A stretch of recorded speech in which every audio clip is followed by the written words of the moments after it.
You caught 200 pounds of fish! Not bad for a couple of landlubbers. Here's the power cell I promised. And you can use my boat at the village dock whenever you like.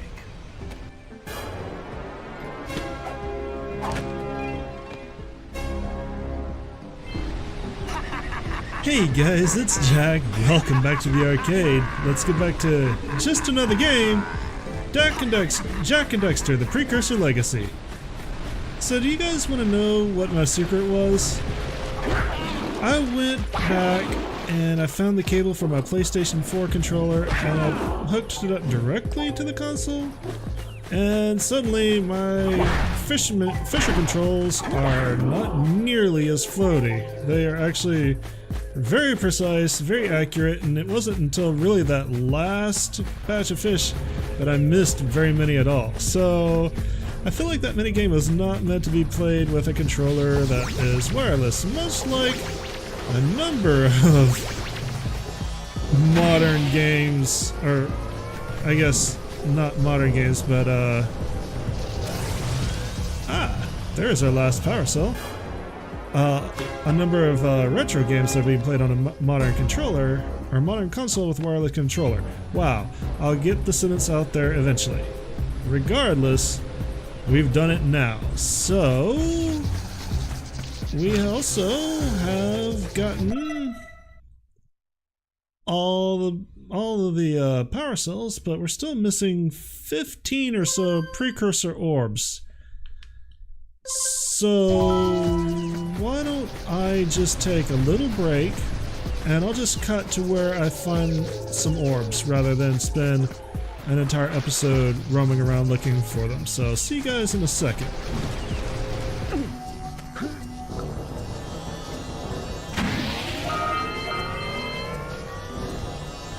Alright, so there was 10 of them right there back at a second visit to the temple, and damn it, no. Back in the temple on the way to open up the blue eco. So that's 10 of them right there. We still have 5 to go.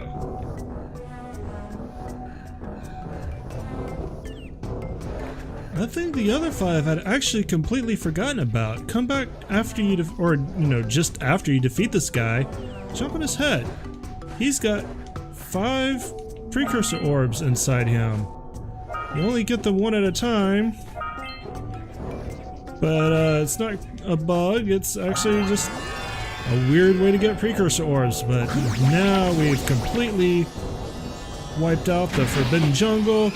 Let's head back to the village, get our much earned Precursor Orb for connecting the villagers' power supply back up. And then I think we'll head back to the beach and wrap up what we can out there. Doing that also should give us a lot of the villagers' power orbs. We might just go ahead and swing by power cells. We might just go ahead and swing by and purchase what we can. How many do we have on our person? 313. So we can at least get one from the mayor, one from our uncle. I think can we get to the Precursor statue from here? Wow! Yeah. Check out that funky sculpture sitting on the rocks over there. That's where we want to go next. If we don't fail, we might be able to pick up at least 1 orb from him, if not 2. We may just go ahead and purchase both of his orbs and get orbs from or power cells from the mayor and our uncle after we wipe out all of the orbs that we're missing in the beach. But that entirely depends on whether or not I can make a simple platforming jump. Not gonna lie, the camera in Jak is not my favorite. And neither is the double jump. It's really short. Let's try a maneuver they don't really tell you about. Let's try a long jump. That might do better for us, right? I don't think they tell us about this for a while, but run, crouch, roll, jump. Just like that. Run, crouch, roll, jump. Ah, Good hands, Jack. Good hands. Now, oh, is that our 7th scout fly for the village? 6th. Darn. Okay. Let's talk to this guy. This must be a precursor oracle like the sage always goes on about. I hope they weren't as ugly in person. Who awakens the oracle?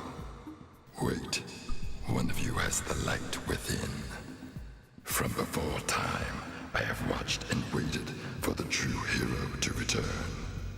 Present to me 120 Precursor Orbs for each power cell I contain.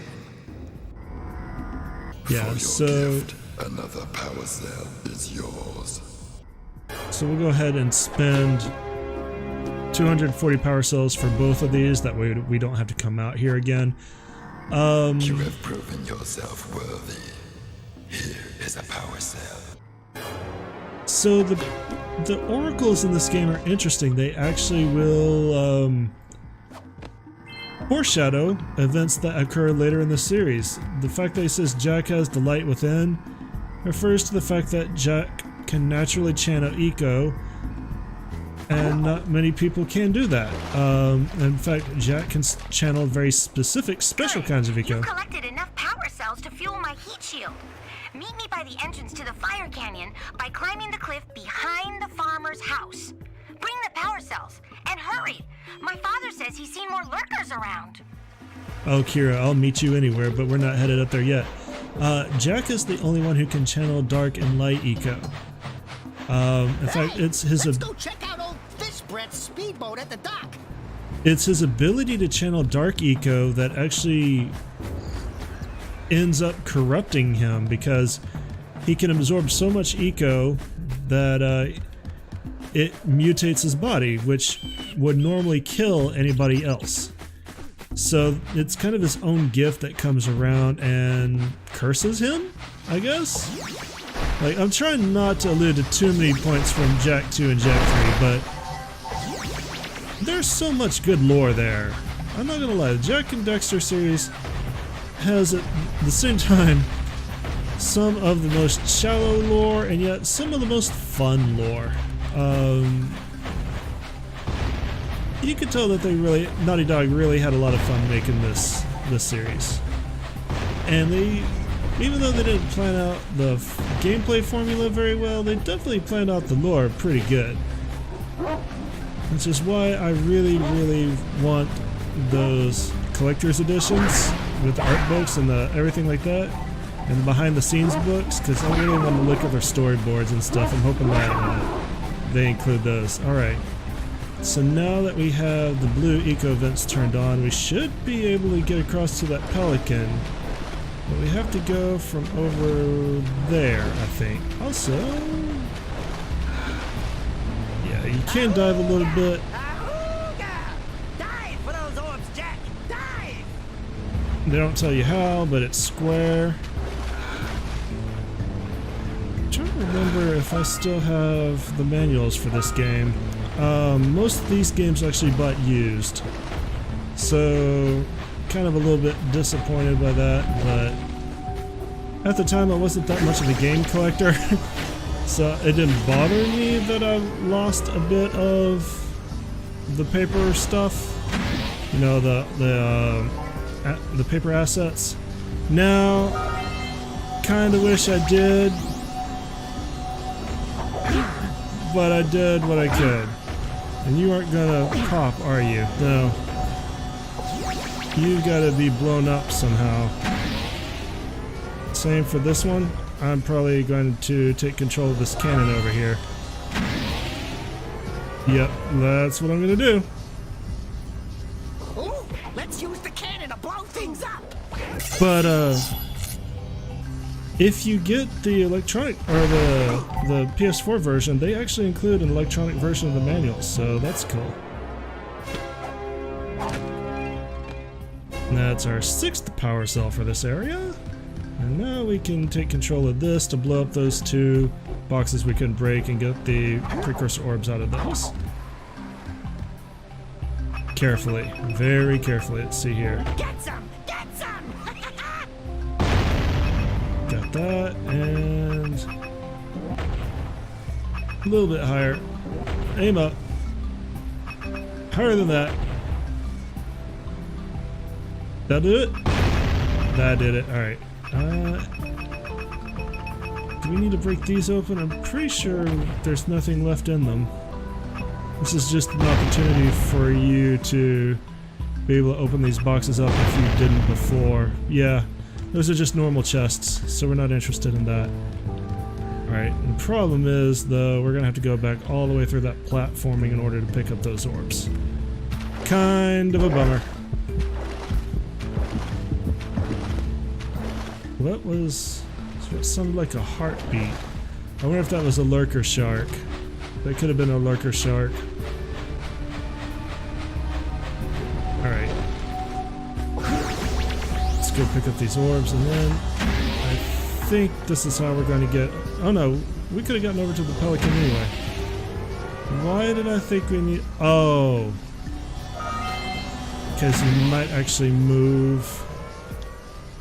And we did need it to get a Precursor vault, or Precursor Orb vault open anyway. See, I knew there was one on the beach, we just didn't go over to where it was. But now we can crack that sucker open. Assuming we don't kill ourselves like I just did. Wow. I didn't even realize I was that low on health.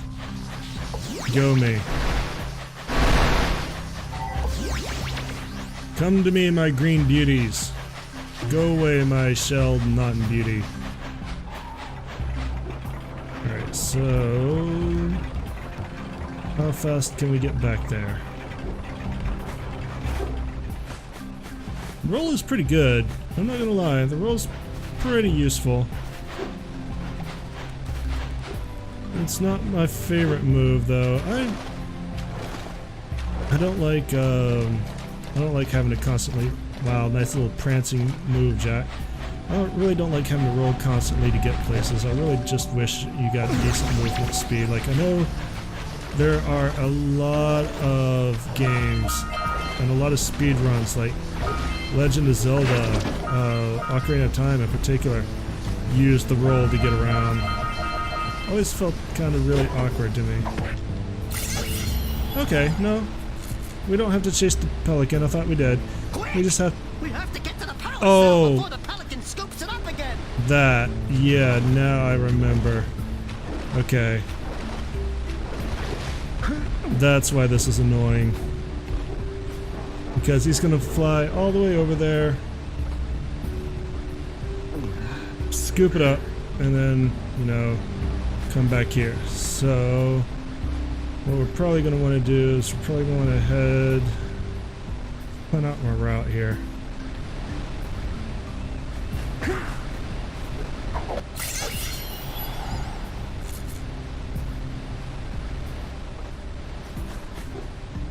Alright, best plan, Jag, way to go.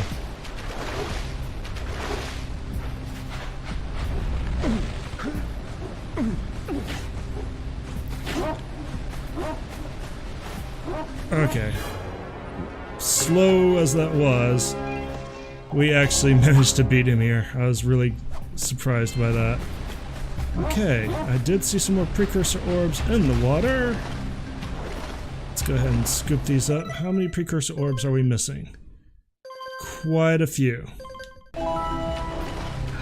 Where could those be? I might actually have to do another... wow, Jak, really? Another skip so I can try to locate where we might be missing some. But let's scoop these up first, and then we probably will make a cut. Actually, yeah, we'll make a cut, although we're not going to be able to do too much in this episode past that, so see you guys in a second.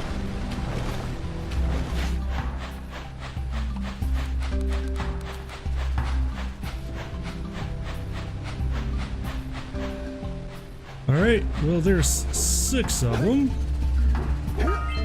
underneath one of these weird statues on the edge of the island. That leaves 15 to go. Okay. see you guys at the next point.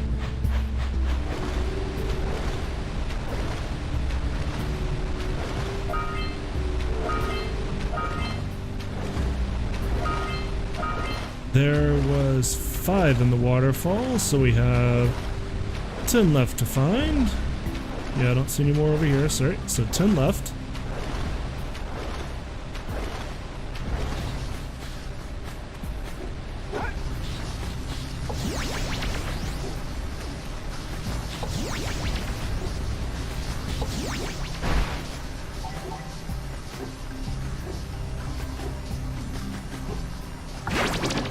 There we go. There's our last 10. And now Sentinel Beach is also completed. So with 2 areas fully complete and an entire area left to explore, we're going to call it an episode here, guys. Thanks for coming out and joining me today. Next time we're going to head back out to Misty Island and wrap up all the goodies out there. So I'll see you then. Y'all have a great day. Later.